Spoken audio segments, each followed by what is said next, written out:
Yet he spends out of the money we work for. We need to put some sense into him soon. He has to work. I can't steal. It's wrong. A hard slap landed on my face, the force sending me to the floor. Eventually, you're going to join us or get out of our lives. Stealing isn't bad.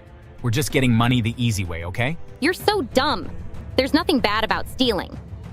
Everything is wrong when it comes to stealing. I knew that, and I made up my mind to never go stealing with them. While my parents walked out, my sister stayed behind. She pulled me by my ear, ignoring my painful cries. Hello there, I'm Charlie, and this is the story of my life.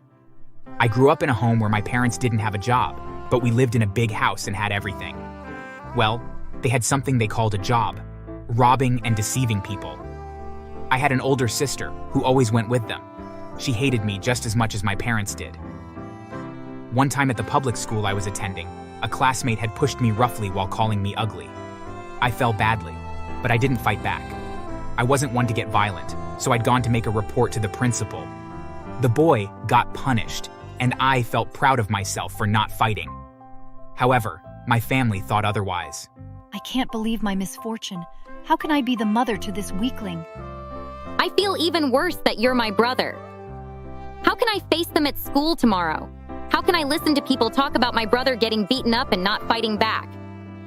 I felt so bad that I rushed into my room, crying. I ignored their mocking sneers as I slammed my room door. I hated myself and deeply regretted not fighting back. I always blamed myself whenever my parents were disappointed. They'd never been proud of me. I wanted to do something to make them proud. So the next time someone tried to initiate a fight with me at school, I didn't hold back. I fought him and even got him injured. I was smiling throughout, and when the principal suspended me for 2 weeks, I was even happier. I couldn't wait to get home and boast to my parents. Unfortunately, when I reached home, the first thing I received was a slap from my dad. I saw stars. I was genuinely confused. A slap was definitely unexpected. You fool. You go around fighting at school now? And what? You got suspended? You're so stupid.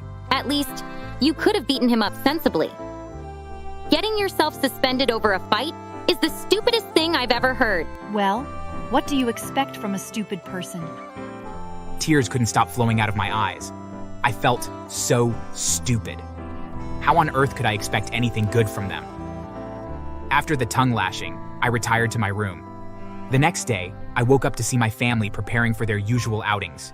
I'd never gone with them to steal, but I often heard them discussing it. One of their techniques was faking a fight on the street. My mom and sister would suddenly get physical with each other, thereby attracting attention. My dad usually watched behind. He would stylishly steal people's wallets and other valuables while they were engrossed in the fight. When they returned home, they would check everything and take out the things with value. They would keep the money, sell the other items, and make even more money. Other times, my mom and sister would go into the streets to beg. My mom would knock on different doors, disguised as a pregnant woman and crying for help, while my sister would pretend to be blind or crippled. There were lots of kind people around, and they never hesitated to help my mom and sister. I always felt so angry and disgusted whenever I heard them talking about it. That morning, when my sister saw me, she frowned. Dad, since this senseless person is on suspension, why don't we bring him with us? You just called him senseless. How do we bring a person like him with us? The fool is just going to end up ruining things for us. Yet he spends out of the money we work for. We need to put some sense into him soon. He has to work. I can't steal. It's wrong. A hard slap landed on my face, the force sending me to the floor. Eventually, you're going to join us or get out of our lives. Stealing isn't bad. We're just getting money the easy way, okay? You're so dumb. There's nothing bad about stealing. Everything is wrong when it comes to stealing. I knew that, and I made up my mind to never go stealing with them. While my parents walked out, my sister stayed behind. She pulled me by my ear, ignoring my painful cries. I hate you so much. I wish you were never born. I'm going to make sure you leave our lives because you do not belong here. She pushed me, and I fell again, my back hitting the ground harshly. Tears gathered in my eyes. My family hated me, no doubt. But I refused to give in to their lifestyle. Never. 2 days later, I needed a textbook, so I went to ask money from my dad. A textbook? You must be a comedian. If you need money for textbooks, work with us. Stop being so scared and stupid. I can't do it. Stop forcing me. You're my parents, and I'm still young. You should take care of me. My dad suddenly kicked me so hard that I nearly twisted my ankle as I fell. You're young? Am I old? I'm young too, and I'm working with our parents. Our job isn't dirty. It's you who's dirty for thinking it's a bad job. But stealing is bad. You all should know this. My dad angrily stood up and began punching me on the floor, ignoring my cries. He didn't stop until I got so weak and nearly passed out. Whether you like it or not, you're going to join us very soon. Until then, do not ask me for anything. No one will give him any food for 3 days. I was left alone in the house, hungry and sad. Throughout the 3 days, my family were away on a vacation in Tokyo, having the time of their lives. When they returned and finally decided to feed me, I felt like a prisoner getting freed. Well, after my 15th birthday, it was finally time to make a decision. You have only 2 options, boy. Join the business or get out of my house. I cannot continue to feed you if you think my source of income is wrong. I couldn't join them. No way I was going to steal from people and deceive them. In tears, I took my things and walked out of the house. I had nowhere to go, but I didn't stop walking. I walked until my body gave up. Then I fainted. I was too weak and hungry. When I finally woke up, I was in a strange, beautiful room. I managed to sit up and found a woman staring at me. Where am I? She introduced herself as Anita and told me how she found me on the floor and took me with her. I couldn't fully express how grateful I was. I burst into tears, and she quickly came to hug me. After she comforted me, she asked how I got there, and I explained everything to her. They're cruel. How can they do that to a child? I started crying again. The woman was touched and asked if I wanted to live with her. I didn't remarry after my husband's death and I have no child. I will be more than happy to adopt you and take better care of you. Anita was the parent I never had. She was nothing like my biological parents. Before she adopted me, she took me to the hospital for proper treatment. I also visited a therapist to ensure that I was fine mentally. She made sure I was comfortable with her before she adopted me. And I was sent to a better school where I made good friends. I grew attached to Anita. We were both happy and loved each other like a true family. Her parents loved me too. I never met any of my biological parents' family. Anita's family members were all good like her. I felt like I belonged there with her. When I finally finished high school, she helped me get into an art school I'd never imagined being opportune to attend. I was so grateful to her. Whenever I thanked her, she would ask me not to. You're my child, Charlie. It's my duty to take care of you. I'm only doing what a good parent should do. Thanks, Mom. I love you so much. Life was good. I never thought about my real family. They never cared about me, so I didn't either. After art school, I kicked off my art career. I attend different exhibitions to show off my works. Of course, Anita always went with me. I couldn't have asked for a better mom. Eventually, my hard work paid off. I began gaining popularity. I got a bigger studio, and I simply soared from there. I got so many interviews praising my work. Wherever I went, I never failed to talk about Anita. She meant everything to me, and I was proud to show it off. Everyone soon knew her, and my fans even dedicated a special day to thank her for giving birth to her. Of course, no one knew that she wasn't my biological mom. One day, about 2 years after I gained popularity, I got a call from an unknown number. It ended up being my father. You stupid child. You're rich now and couldn't think about your family. You owe us, boy. I do not owe you anything. If you ever call me again, I'll report you to the cops. Go on. If you don't start sending us money from your wealth, I'm going to destroy that stupid career of yours. I thought he was bluffing until I saw him in the news. He wasn't alone. My mom and sister were there with him. That woman kidnapped our son from us and made him hate us. Now he won't take care of his sick mother. I sacrificed so much for him. I feel so heartbroken that my brother could turn his back on us like this. I couldn't believe my eyes. People soon began talking about it, and most were on their side. I needed to stop them. So, I accepted to be interviewed by the most popular interviewer in the city. I told everything.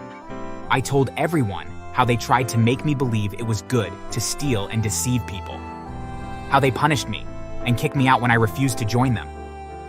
I told them how Anita found me and how she's been taking care of me ever since. They believed me, not just because of my story, but because people began to recognize them, especially my mother and sister.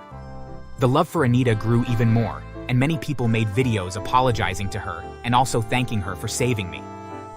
The next day, it was in the news that the angry mob had stormed my parents' house and given them a good beating.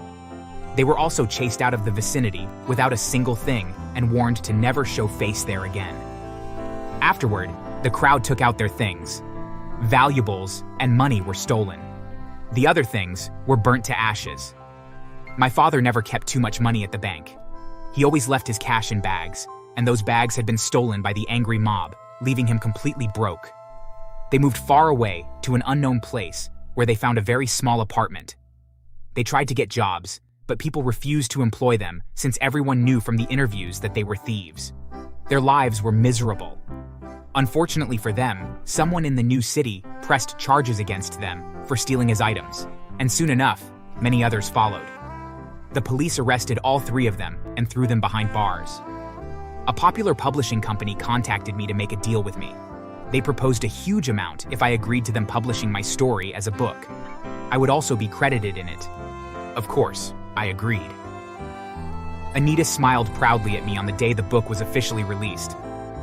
I'm proud of you, son. Thank you, Mom. I'm only alive and here because of you.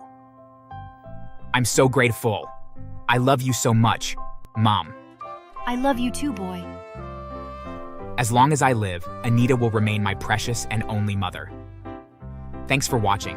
Subscribe for more stories. Grandpa, Grandma, I'm really hungry. May I please have something to eat? Feed you? Aren't you old enough to get yourself a job and pay for your own food instead of mooching off of us? No, I'm only 14. Old enough to do work. Well, you can do some cleaning and cooking around here, and we will give you food in exchange. I couldn't help but notice that what they were essentially offering me was becoming their slave. They even gave me a maid's uniform. Sadly, working around the house didn't get me any better lodgings and barely that much more food, but it did cause them to treat me even worse. As I was washing the kitchen floors, my grandmother came into the room. You are doing such a terrible job. Look at this floor. You've been scrubbing it for 10 minutes now, and it's still as filthy as you are. I would have figured that someone like you would know how to clean at least a little bit. What do you mean? The floor is almost spotless. Hi, my name is Sophia, and I have a very difficult relationship with my family. Although not all of them are terrible people, there are definitely those that have made my life a nightmare, but also more than a few that really made me feel loved and wanted. It's a bit difficult to explain, but let me start by saying that my parents were amazing people. However, it was their marriage that caused the rift with my grandparents, though. When I was young, I never realized why my grandparents were so cold towards my father and I, but later, when I grew up. I found out that my grandparents hated me and my father, and were always upset that my parents had gotten married against their wishes. You see, my father is black and my mother was white. They had 2 children, myself and my younger brother Mitch, who looked very different. I looked exactly like my father with dark black skin, while my younger brother looked like he had a slight tan. As such, my grandparents loved him so much, but because of their hatred of me and my father, they always kept their distance. I do remember the last time that they visited, though. They had bought my little brother a new bike and came over to give it to him. Here you go. Mitch, a brand new bike. Thanks, guys. It's amazing. I love it. Great. That's really nice of you. But what is the special occasion? What do you mean? Can't we get our favorite grandchild a present? Of course, it's good of you to bring him a gift, but you never get any gifts for Sophia. And why would we? She's filthy just like you. I can't understand why my daughter would marry an animal like you, but at least we got one grandchild worthy of our family name out of it. Soon after that, though, my parents stopped talking and cut all ties with my grandparents. I later found out that it was because my parents were just sick and tired of the obvious favoritism that my brother was getting, and all because, oh, our skin color. Time passed, though, and I began to think about them less and less. Until one day my parents were closing their business when someone tried to mug them. During the robbery, the thief turned violent and shot and killed my parents. A police officer showed up at our house and told my brother and I the bad news. The month after their deaths passed by in a blur. Neither my brother or I knew what was going to happen to us. After all, I was 14 and Mitch was 10. It wasn't like we could live on our own. The one person that wanted to take us in was our father's brother Henry. But unfortunately, he lived in a small house and didn't have room for us, so our future was unknown. That is, until our grandparents stepped forward and offered to take us in. I was incredibly worried, and when we arrived at their house, my fears were validated.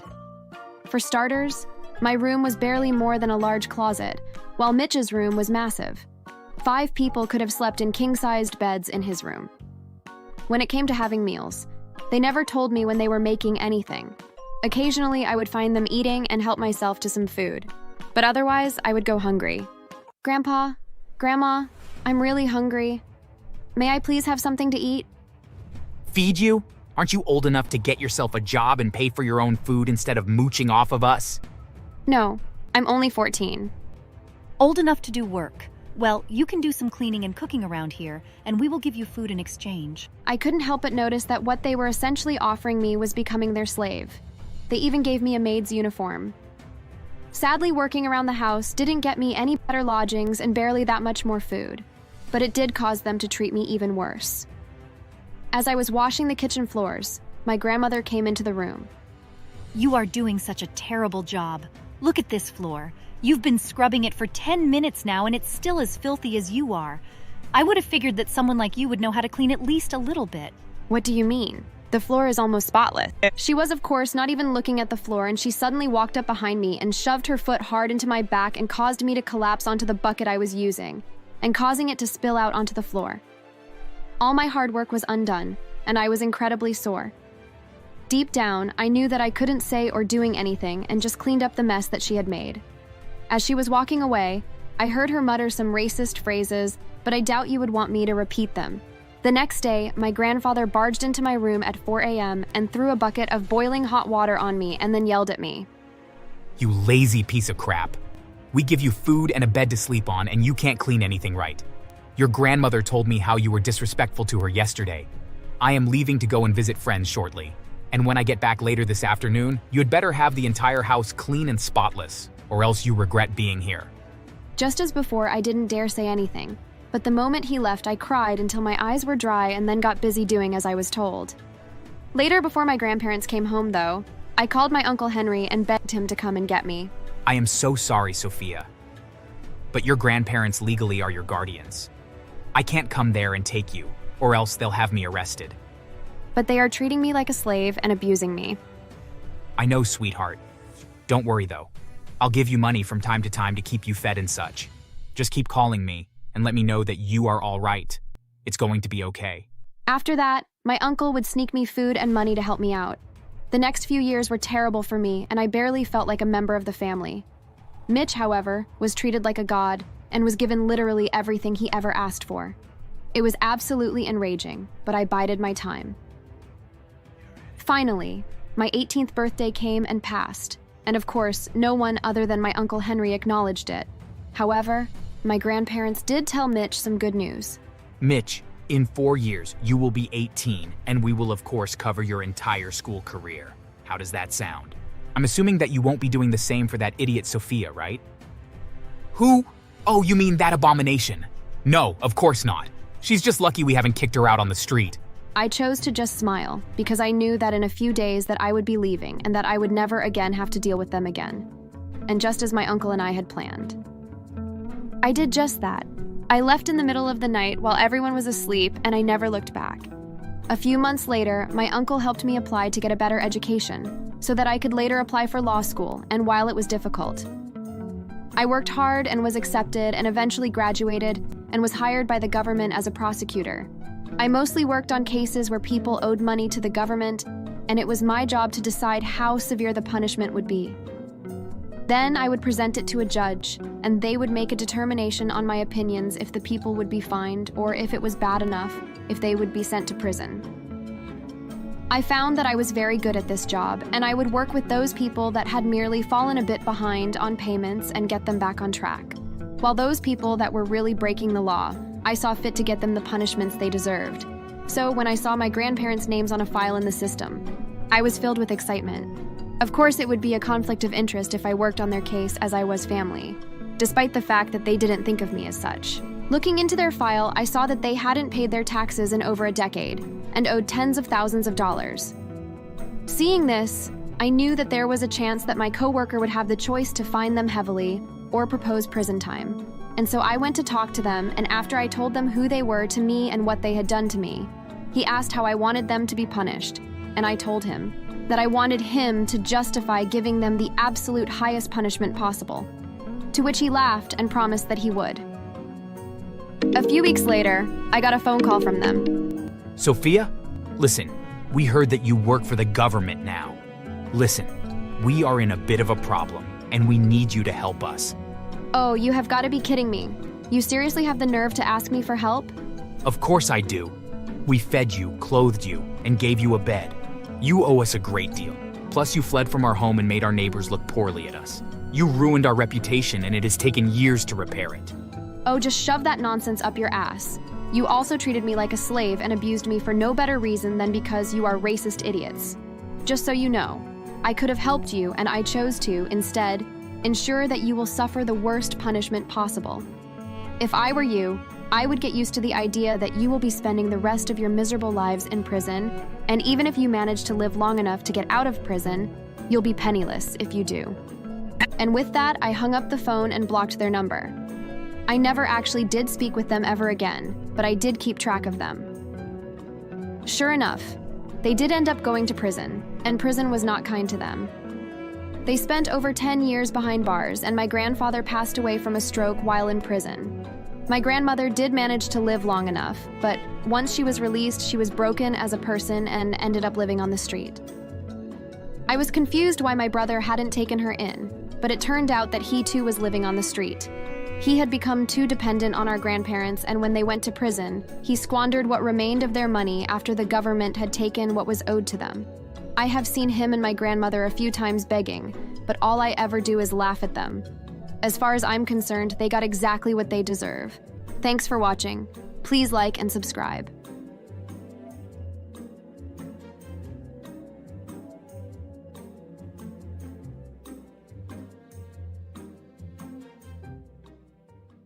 I had to drive faster. Luckily, I didn't get a ticket. By the time I finally made it back to my company, I was 1 minute late past the time I should have been there, and my boss was already in a meeting with the CEO and his team. What the hell are you doing here so late? I'm sorry, I had an incident on the way to work and stopped to help a pregnant woman. Those are just excuses for not doing your job properly. Why do I care if there was a pregnant woman asking for help? Weren't there other people to assist her? It seemed urgent. She was about to give birth. Others would have taken care of it. Or do you not see that our work is more important? Right now, you're going to pack your things and get out of my sight. You're fired. Hello, my name is Aaron, and even though it might be wrong for me to say, I am a person who never arrives late anywhere, much less to my job. This isn't because of a learned habit, nor is it because the telecommunications company I work for made it a mandatory requirement when signing the contract. Although, I will talk about this later, my boss did tend to be very strict about his employees' punctuality. My habit of always arriving early to places stemmed from a growing anxiety that had accompanied me since childhood. Therefore, if I had to be somewhere at a specific time, it was very normal for me to arrive up to 10 minutes early. This was a quality that benefited me when I was hired, because as I mentioned, my boss seemed to have a particular grudge against people who did not have the discipline to be in their respective offices on the dot. If one day you think about being late, or even worse, not showing up to work, you can excuse yourself from ever appearing at the office again, because you will be fired. And what if we have an emergency? There is no such thing as an emergency. If you really had to go somewhere, you would have informed us in advance. That's why they're called emergencies. The only way I would accept you not being on time is if you had a serious accident and were practically dead. And even then, I would want to see the corresponding medical documentation to verify your story before firing you. I can't have lazy people making up excuses to avoid covering their position. It wasn't just paranoia about being in the office fulfilling the schedule without any failure. My boss also seemed obsessed with adhering to a specific plan within those 8 working hours. For instance, the coffee break had to be at 11 o'clock sharp and couldn't last more than 10 minutes. If someone needed to go to the bathroom, it had to be between 1 and 3 in the afternoon, and it couldn't take more than 5 minutes on the clock. If someone exceeded the allotted time, even by a minute, the boss would go ballistic. He would scold the person for their lack of punctuality and decorum, claiming they were wasting everyone's time with that attitude. Besides scolding them, he would assign them more tasks or make their day more difficult. In the end, with this psychological mistreatment, most employees opted to stay seated at their desks and not risk taking breaks for fear of exceeding the established time. Aaron, have you heard the latest news? It seems the CEO's sister is coming to visit the office next week. Ah, is that why the boss is so stressed? He's been growling and breaking more things than usual these days. Probably, you know how he gets every time the CEO comes to supervise. Imagine when he wants to bring visitors as well. That day we'll have to be here an hour early to clean and practice military greetings, I can imagine. Who is this supposed CEO's sister anyway, and why does she have to come? As I was told, the lady in question was another successful entrepreneur who owned a very well-known cosmetics brand in the country. At the moment, she was on pregnancy leave. I couldn't remember well. The point was, she hadn't been working for a couple of months and would still be absent for the rest of the year. Her brother, the CEO of this company, and my boss's immediate superior, had invited her to take a look at the office, as they had recently renovated one of the floors and wanted to show it to her. Anyway, I wasn't interested. We all had to keep striving to meet our goals with or without visits. I didn't expect that a week later, while on my way to work, I would be involved in an unfortunate traffic accident. Fortunately, there were no injuries beyond the scare, and a few scratches for several drivers. But because a car ran a red light, several vehicles were involved in a minor collision in the city center. I was unscathed, and although my car wasn't as lucky, with a dented hood, it was still in good enough condition to get me to my office in time for my next shift. On another occasion, I would have stayed to fill out the corresponding report, but since I didn't want to get another scolding and possibly be fired by my boss, I thought it best to leave immediately. I would deal with the damages caused by the accident after my workday. However, I didn't count on another setback interrupting me before I could leave. One other person involved in the accident was a pregnant lady, and she called out, Excuse me, could you help me get to the hospital? I'm in labor and I don't think the ambulance will arrive in time to take me there. Isn't there anyone else who can take you? I'm already late for work, and... Please, the hospital is just a couple of blocks away. I would go myself, but because of the accident, my car has a flat tire and it's impossible to move it. Okay, I'll take you. But I'll only stay long enough to make sure you're attended to. I genuinely believed that if I hurried, I would make it to work just in time. But I was wrong. The traffic accident, which involved a dozen vehicles, caused a major traffic jam, making it an arduous task to reach the nearest hospital, to the point that by the time we arrived at its doors, I had completely abandoned the idea of being at my workstation on time. And, since I had given up that idea, I stayed at the hospital a while longer, accompanying the woman until her husband arrived and took over. We exchanged cards, and I left. I had to drive faster. Luckily, I didn't get a ticket.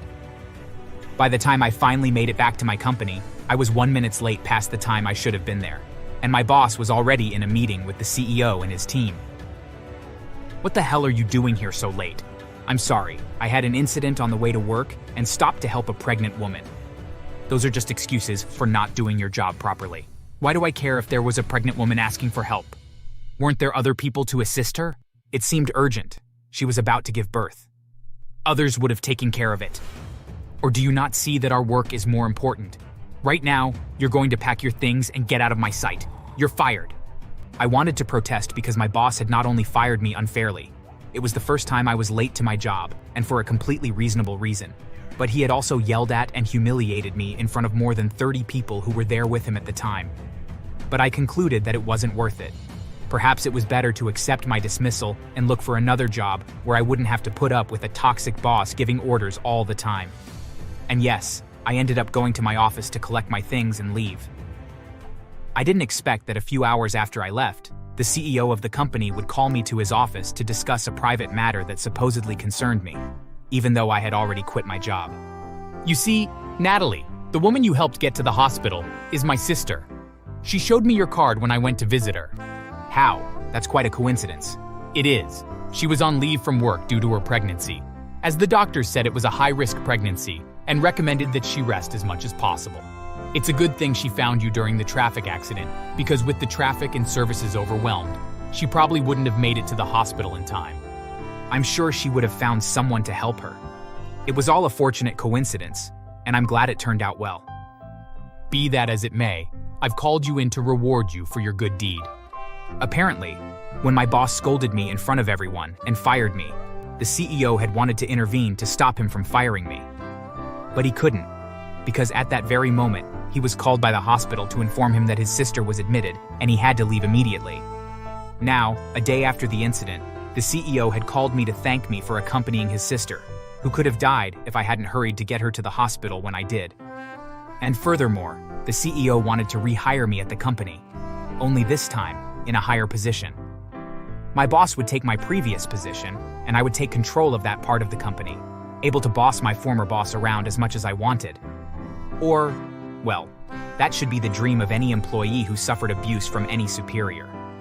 The truth is, in my case, I didn't even have to try hard to make things difficult for my ex-boss, as he constantly violated the most basic rules and had an arrogant attitude, typical of someone who didn't think he had done anything wrong to receive such unfavorable treatment at work. It can't be. I've been demoted from my position unjustly. And why? Just for demanding a minimum of punctuality. You should discuss that with the CEO. I'm in charge now, and I've asked you to make some photocopies. I'm not interested in your problems with the CEO. You're not interested? Well, you sure have taken advantage of it, and I'm not going to make any photocopies. That's what these other workers are for. I have more important things to do. My ex-boss turned out to be such a problematic employee, refusing to do tasks or doing them in the crudest way, that I even wondered how he had managed to get the position of boss. I talked to the CEO, and it turns out my ex-boss was in his position because his father had been a man of money and power, who had probably put him there as a favor. But that favor was about to end because it was impossible for someone with such an attitude to remain in the company. Having obtained the CEO's blessing, I made sure to fire my ex-boss. He didn't take it well, throwing one of his tantrums where he shouted and even destroyed office equipment. The police had to come to take him away, and he was arrested for causing a disturbance at our workplace, destroying private property, and even trying to assault me. Thanks to my ex-boss being taken to jail and finally fired from the company, many people were encouraged to speak out and share the bad experiences they had with him at work. A collective lawsuit was then filed for multiple abuses, and in the end, my ex-boss was sentenced to 4 years in prison. We later heard that just months into his time in prison, he was complaining about the food and insulting the guards. They ended up starving him for 2 days, and he has become so pale. Just last week, we received information that my ex-boss tried to separate a fight between some gang members in prison, but they both turned on him and beat him so badly that he got a black eye. Thanks for watching. Make sure to subscribe and leave a comment down below saying, "I subscribed," and we will try our best to reply to your comment. The funeral was arranged. Friends and family gathered in the quiet space, sharing memories of my father, offering condolences. I was grateful for the support. For the first time in weeks, I felt a moment of peace. However, that peace shattered when I saw him. Mr. Field stormed into the funeral home like a tornado, his face twisted in anger. The room fell silent as people turned to see who had entered. You think you can just walk out on your job like that? This is exactly why you're a failure. You're irresponsible, unprofessional, and entitled. Please, stop. This is my father's funeral. But he didn't care. I don't care. You don't get to disrespect me and then play the victim. Do you think the world owes you something because your dad died? Grow up. The priest tried to calm him down but was met with a slap from Gregory. Just shut up and mind your damn business. I'm not here for you. Mark, my boyfriend of 1 year, immediately intervened. You need to leave now and stop being a nuisance. Who do you think you are, huh? You think you can tell me what to do? You're just as pathetic as she is. Get out before we make you regret showing up here. And then, in an instant, everything turned violent. Gregory punched Mark, and my male friends immediately stepped in, all of them pouncing on Gregory. Gregory tried to fight back, but he was no match for the group. They pinned him to the ground, hitting him continuously until my uncle stepped in and pulled them away. For 2 years, working for Mr. Gregory Fields had been nothing short of a living nightmare. It didn't start that way. When I was first hired, he seemed professional, even kind. I remember the first day I met him. He seemed imposing, but with a smile that made me believe he was someone who could offer me a fresh start in a field I was eager to grow in. He welcomed me into the office with open arms, offered support, and was the picture of a caring boss. For the first few months, it felt like I was finally in the right place. But everything changed the day he asked me out. It wasn't that I was offended by the gesture. It was the way it felt, the pressure that came with it. I had only been there for a few months, and I had made it clear that I was here to work, not to date anyone, especially not someone in charge. I turned him down politely, but that was the moment I should have known better. From then on, everything shifted. At first, it was subtle. He started criticizing my work more harshly, nitpicking the smallest details. If I submitted a report on time, it wasn't thorough enough. If I went the extra mile and stayed late, it was because I wasn't capable of completing tasks efficiently. Every attempt to impress him only seemed to make things worse. You're lucky you have this job. No one else would put up with mediocrity like this. Those words hit harder than I expected. I wasn't perfect. Nobody is. But I knew my work was solid. Yet every day it felt like I was slowly being crushed under his gaze, his words sinking in deeper, eroding my self-confidence.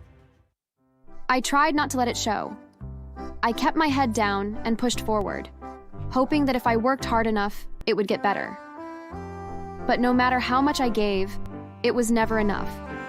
The worst part was the way he made me feel small, not just in the office, but in my own skin.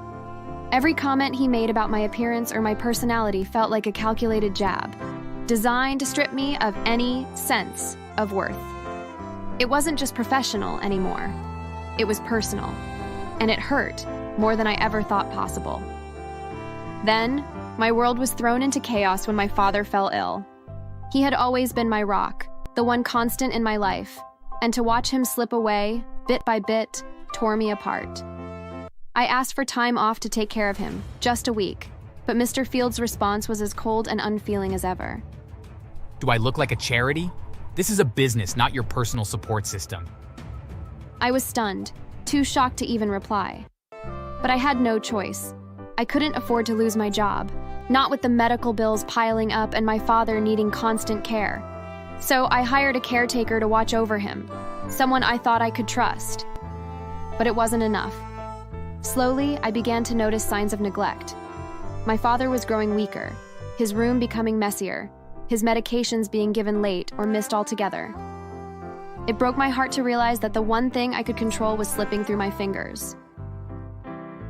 And then, 3 weeks later, my father died. The guilt hit me so hard. If only I had pushed harder for time off. If only I had been there for him. The thought of hiring someone to care for him felt like a betrayal, and the shame of it gnawed at my insides every day. But I had to keep going. The world didn't stop for me, and neither did my job. I needed 2 days off to arrange his funeral, to mourn. I couldn't do it alone.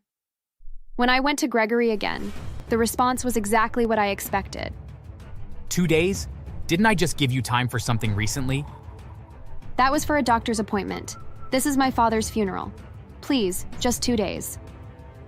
No, we have deadlines. Handle your personal drama on your own time. I was filled with anger, frustration, and loss. But I didn't argue. I couldn't. I turned away and walked out of his office. I wasn't going to beg him for the time I deserved. I would bury my father, even if it cost me my job. The funeral was arranged. Friends and family gathered in the quiet space, sharing memories of my father, offering condolences. I was grateful for the support. For the first time in weeks, I felt a moment of peace. However, that peace shattered when I saw him. Mr. Field stormed into the funeral home like a tornado, his face twisted in anger. The room fell silent as people turned to see who had entered. You think you can just walk out on your job like that? This is exactly why you're a failure. You're irresponsible, unprofessional, and entitled. Please, stop. This is my father's funeral. But he didn't care. I don't care. You don't get to disrespect me and then play the victim. Do you think the world owes you something because your dad died? Grow up. The priest tried to calm him down but was met with a slap from Gregory. Just shut up and mind your damn business. I'm not here for you. Mark, my boyfriend of 1 year, immediately intervened. You need to leave now and stop being a nuisance. Who do you think you are, huh? You think you can tell me what to do?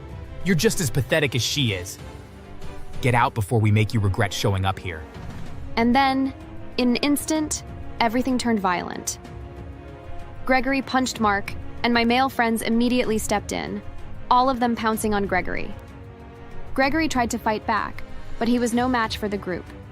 They pinned him to the ground, hitting him continuously until my uncle stepped in and pulled them away, dragging Gregory out of the funeral home by his collar. He left the building with a bloodied lip and a bruised ego, humiliated in front of everyone. A few days later, I returned to work, knowing exactly what awaited me. On my desk was a neatly typed termination letter, signed by Gregory himself. I didn't even need to open it to know what it said. I had expected it. Without hesitation, I left the building. The next morning, my boss was at my door. You think you've won, don't you? You think quitting makes you the bigger person? You're nothing. Just a spoiled little girl who can't handle real life. No wonder your father left you. He was probably tired of being related to a failure. Don't you dare bring my father into this. Why not? He raised a failure. You're just as useless as he probably was. I wasn't going to let Gregory keep walking all over me anymore. I refused to be the same person I had been before. No, I was done. Get out of my house now or I'll call the cops. You're trespassing on my property. I'm done with you, Gregory. Leave before I make things worse for you. His bravado was immediately gone at the mention of the police. He turned and stormed out, muttering insults under his breath as I watched him go. Once he was gone, I laughed. He thought he had won, but I wasn't done.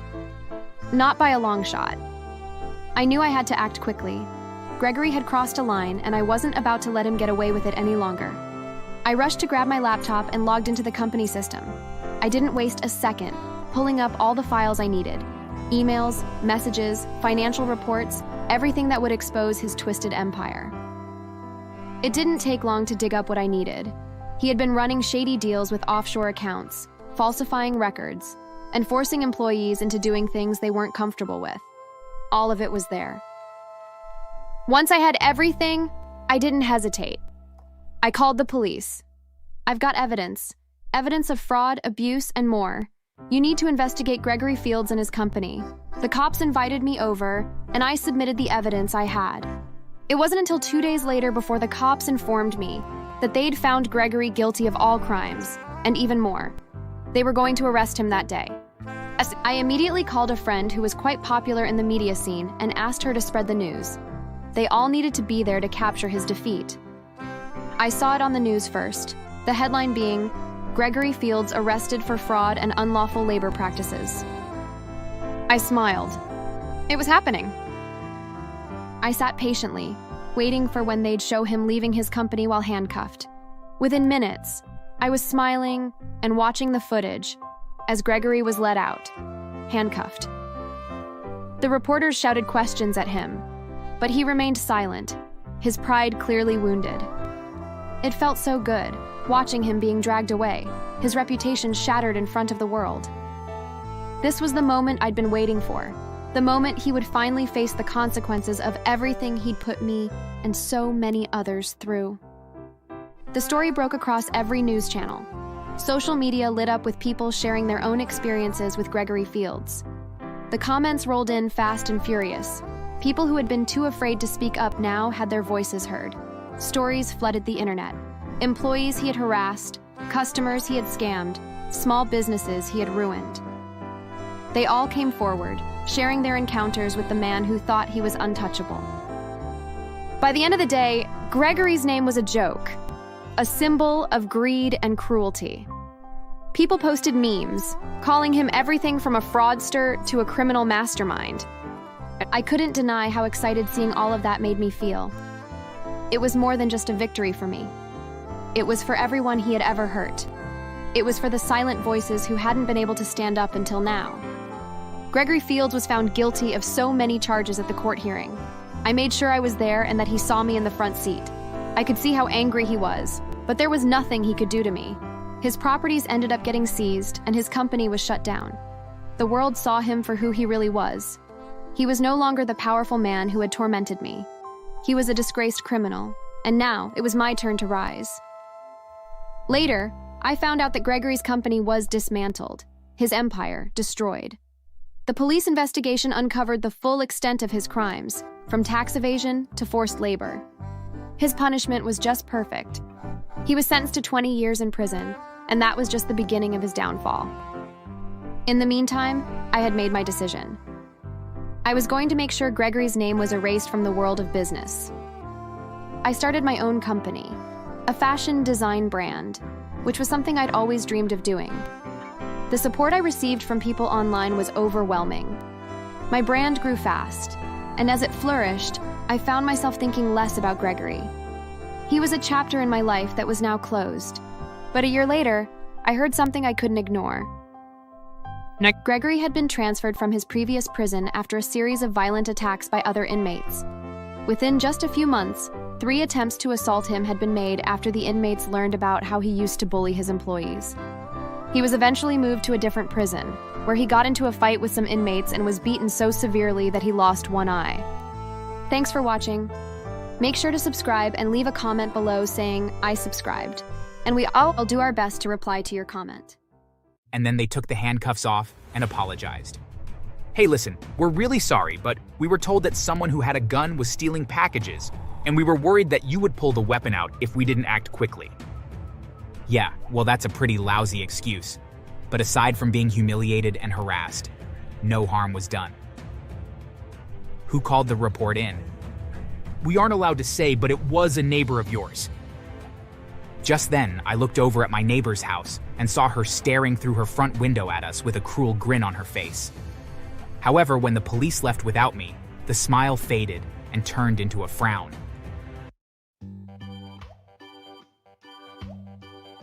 Hi there, my name is James, and I want to tell you all about the worst neighbor I have ever had the displeasure of having. You see, it all started about a year and a half ago when I moved across the country for a new job. I work in finance, and there was a new opening in a higher position, and when I applied for it, they gave it to me without question. And so, I sold my old house and rented a hotel room while I looked for something that was close to work, but also in a good neighborhood. After a couple weeks, I found one that was perfect, and I made an offer, and it was accepted. When I moved in, I went around to the neighbors to introduce myself. However, my neighbor across the street from me, Paul, warned me that my next-door neighbor, who was away on vacation, was someone to watch out for. Just try to stay on her good side, because she is a real ball-buster. Oh, I'm not worried. I mean, I'm a pretty easygoing person. Is she older? A little, but if I were you, I wouldn't even introduce yourself. Something tells me that she hates me too, and I have a sneaking suspicion that it's because I'm Asian. Just be careful, and don't expect her to invite you over for dinner. We both laughed, but it worried me a little.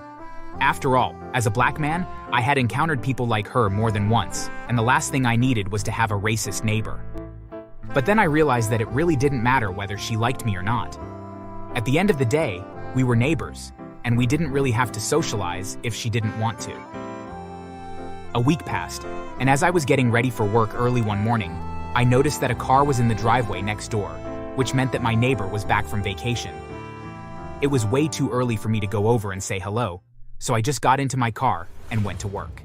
Later that day, I pulled into my driveway and saw that a delivery person had left something I had ordered on my front doorstep. As I walked up and picked it up, I forgot something in my car, so I walked towards my car to pick up my lunchbox when a police cruiser pulled up and 2 officers jumped out and drew their guns and pointed them at me. Put your hands on your head. Wait, what? What's going on? He said you should put your hands on your head and drop the package, you thief. What on earth are you talking about? What did I steal? Not wanting to escalate the situation anymore, I dropped my package and put my hands slowly on my head. The first officer ran up and threw me to the ground and forcefully handcuffed me. It was incredibly painful, and I was terrified about what they were going to do next. Paul, my neighbor, saw what was happening and came to my aid. "What are you doing? That's my neighbor. Please stay out of this, sir." "I won't. You have arrested an innocent man. I demand to know what he is accused of stealing." We received a call of a man stealing packages from people's porches, and he matches the description, and look, he even had the package in his hands. Of course I did. It's my package. Check the name on it and check my ID. After a few minutes, the cops did just that. They confirmed that the package belonged to me, and then they took the handcuffs off and apologized. "Hey, listen, we're really sorry, but we were told that someone who had a gun was stealing packages, and we were worried that you would pull the weapon out if we didn't act quickly." Yeah, well, that's a pretty lousy excuse. But aside from being humiliated and harassed, no harm was done. Who called the report in? "We aren't allowed to say, but it was a neighbor of yours." Just then, I looked over at my neighbor's house and saw her staring through her front window at us with a cruel grin on her face. However, when the police left without me, the smile faded and turned into a frown. I was so angry, but I also knew that the best chance to smooth things over would be to have a cool head and just make an attempt to introduce myself to her so that she would know that I was a good man. I thanked Paul for defending me, and then I walked over to my neighbor's house and knocked on the door. When she came to the door, she was scowling. Why didn't those idiots haul you away? I bet that you've been stealing from this neighborhood for months and yet you haven't been caught. "Ma'am, I'm sorry that we got off on the wrong foot, but I'm not a thief. I bought the house next door, and the package you saw me pick up belongs to me. My name is James. It's nice to meet you." James, huh? You expect me to believe some thug like you bought that house? Yeah, right. The only thing people like you can afford is a tiny house in the projects. This neighborhood is too good for the likes of you. I don't know how you convinced those stupid cops to let you go, but it won't happen again. Just like that, she slammed the door in my face. Annoyed, I just sighed and went home. It disappointed me that Paul had been right about her, but so long as things didn't get any worse, then it was something I could live with. Things were pretty quiet for a few weeks, until I invited my daughter from my late wife, who was white, to come visit. When she came, we took a walk.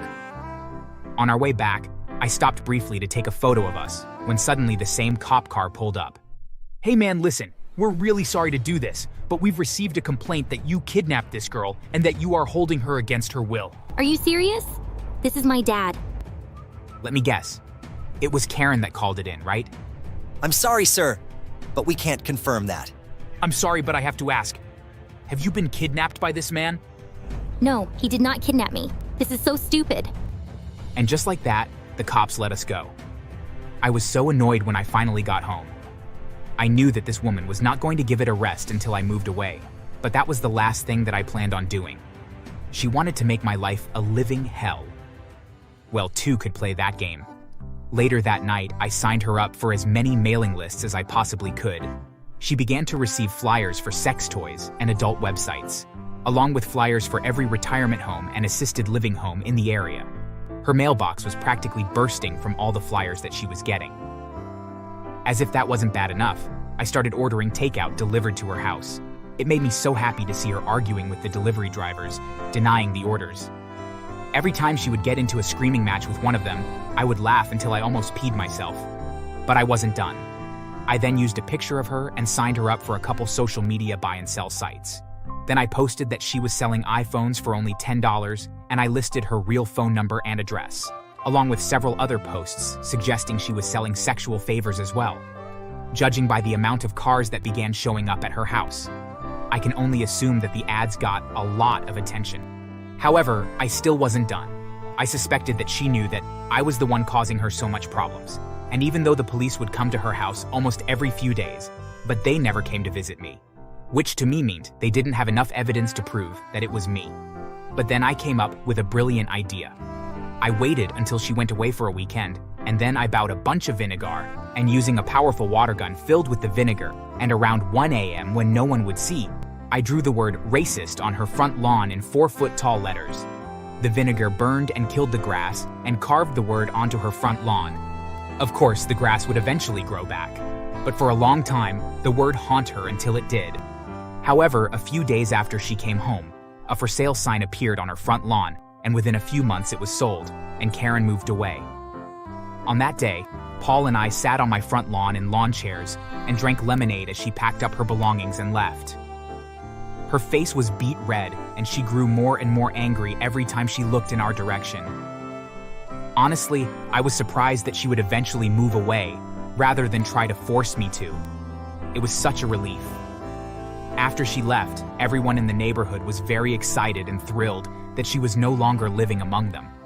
However, Paul was the only one that I told about my part in getting her to leave. I didn't want people to have the wrong impression of me and think that I was cruel, no matter the fact that she deserved it, in my opinion. In the end, though, Karen moved away, and from what I had heard, she moved into a terrible neighborhood and was robbed multiple times. The funny thing is that she moved into a neighborhood that was full of only white people. Since she was gone, the neighborhood has been a much better place to live. So, in the end, things have worked out, but it was a bit touch and go for a bit there. Was I too harsh?